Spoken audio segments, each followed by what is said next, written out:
তো এত জুয়েলারি রাখবো কোথায়? Wait, don't skip, let's make a solution. Hello everyone, welcome to my new video. This is my jewelry box. Oh sorry, here it is. কিভাবে ফেলে দেওয়া এই ছোট্ট বক্সটাকে বানিয়ে ফেললাম একটা ভিনটেজ জুয়েলারি বক্স, জানতে হলে দেখতে হবে পুরো ভিডিওটি। Everything is ready. Now let's get into the main process.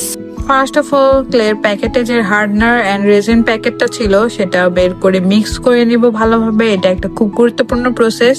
এটা একটু সময় নিয়ে ভালোভাবে মিক্স করে নিতে হবে। এরপরে আমি আমার মনের মতো শেপ দেওয়া শুরু করব। প্রথমেই আমি আমার ফ্লাওয়ারের জন্য পেটাল তৈরি করে নিচ্ছি। At this moment I was totally blank because আমি প্রথমবার এই ক্লে দিয়ে কাজ করছি।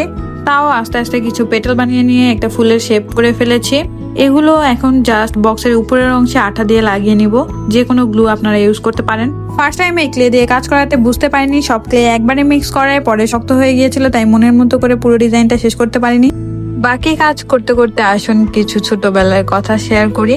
আমি ছোটবেলা থেকেই অনেক ক্রিয়েটিভ, ছোটবেলা অনেক ক্রিয়েটিভ ওয়ার্ক করেছি। ক্রাফটিং এগুলো আমার অনেক পছন্দ।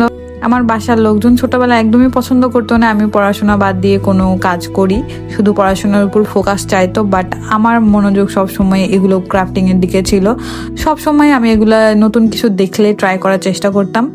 আর আরেকটা অভ্যাস ছিল, যে কোনো পুরাতন জিনিস কখনোই আমার ফেলে দিতে ইচ্ছা করতো না। সবসময় ভাবতাম এগুলো দিয়েও কিছু বানিয়ে ফেলবো। আমার বাসায় এখনো অনেক ছোটবেলায় ক্রাফটের জিনিসগুলো আছে যেগুলো আম্মু অনেক ভালো করে সামলিয়ে রেখেছে। আবার নতুন করে বাসা গোছানোর সময় অনেক পুরাতন জিনিস আমি ফেলেও দিয়ে এসেছি, তারপরেও অনেক কিছু আছে। মায়ের আসলে এমনই হয়, যখন করতাম এগুলা কাজ তখন একদমই পছন্দ করতো না এগুলা কেন করছি, বাট করার পরে কিছু যদি দেখায় সেটা খুব যত্ন সহকারে রেখে দেয়।